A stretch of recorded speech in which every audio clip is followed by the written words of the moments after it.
विवेकानंद ने विवाह क्यों नहीं किया? स्वामी विवेकानंद का झुकाव बचपन से ही अध्यात्म की ओर था, परंतु एक बैरिस्टर के यहां जन्म लेने के कारण उनको भौतिक कार्यों में भी उलझना पड़ता था। स्वामी विवेकानंद जी का प्रारंभिक नाम नरेंद्र दत्त था, जो उनको उनके परिवार द्वारा दिया गया था। विवेकानंद जी का जन्म के पहले ही उनकी मां भुवनेश्वरी देवी ने भगवान शिव से उनके जन्म के लिए प्रार्थना की थी, इसलिए उन्होंने उनका नाम वीरेश्वर रखा था, जो कि भगवान शिव का ही एक दूसरा नाम है। घर में सब प्यार से विवेकानंद को बिलेह बुलाते थे। रामकृष्ण परमहंस विवेकानंद को प्यार से नरेन कहते थे। नरेन जब बीए उत्तीर्ण हुए तो अपने ही पिता के एक दोस्त चंद्र बसु के यहाँ कार सीखने के उद्देश्य से जाने लगे। नरेन दत्त अपने घर के बड़े लड़के थे और उस समय तक 20 वर्ष के हो गए थे। वह उम्र विवाह के लिए बिल्कुल उपयुक्त मानी जाती थी। चंद्र बसु ने नरेन दत्त से इस विषय पे बात की, परंतु नरेन दत्त का जीवन अध्यात्म और भौतिकता के बीच खिंचा खिंचा चला आ रहा था।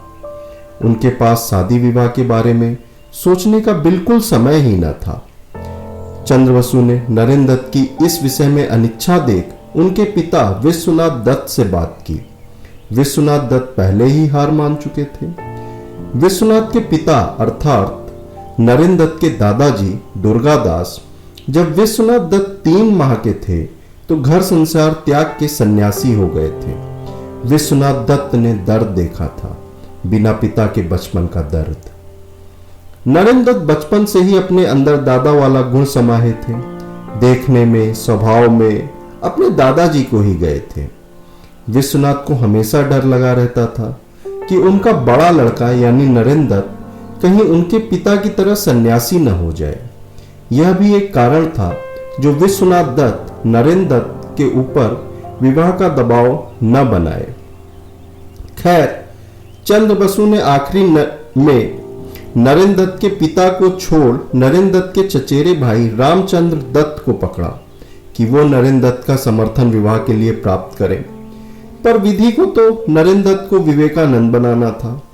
आगे चल के वही रामचंद्र दत्त ही नरेन दत्त की रामकृष्ण परमहंस से भेंट का एक कारण बने और उनसे भेंट के बाद नरेन दत्त के जीवन में असीम बदलाव आ गया।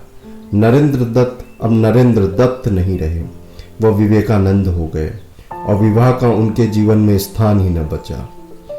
विवेकानंद ने उनकी शादी न होने का कारण रामकृष्ण परमहंस की उस अदृश्य इच्छा को माना जो विवेकानंद के पैदा होने के साथ ही प्रारंभ हो गई थी और जिस इच्छा में विवेकानंद को अपने संपूर्ण जीवन को भारत मां के चरणों में देना था। 30 सितंबर 1893 को बोस्टन इवनिंग में स्वामी विवेकानंद का एक साक्षात्कार प्रकाशित हुआ। उस इंटरव्यू में उनसे पूछा गया कि क्या उनकी शादी करने की योजना है। विवेकानंद ने तुरंत जवाब दिया, मैं शादी क्यों करूं जब मैं हर महिला में केवल दिव्य माता का दर्शन पाता हूं। मैं इस बहुमूल्य अनुभूति का त्याग क्यों करूं। सांसारिक संबंधों और आसक्तियों से स्वयं को मुक्त करना ही मेरा लक्ष्य है, ताकि मेरे लिए पुनः जन्म न हो सके। मैं चाहता हूं जब मेरी मृत्यु हो तो मैं परमात्मा में लीन हो जाऊं, मैं और ईश्वर एक हो जाएं और मैं बुद्ध बन जाऊं। धन्यवाद।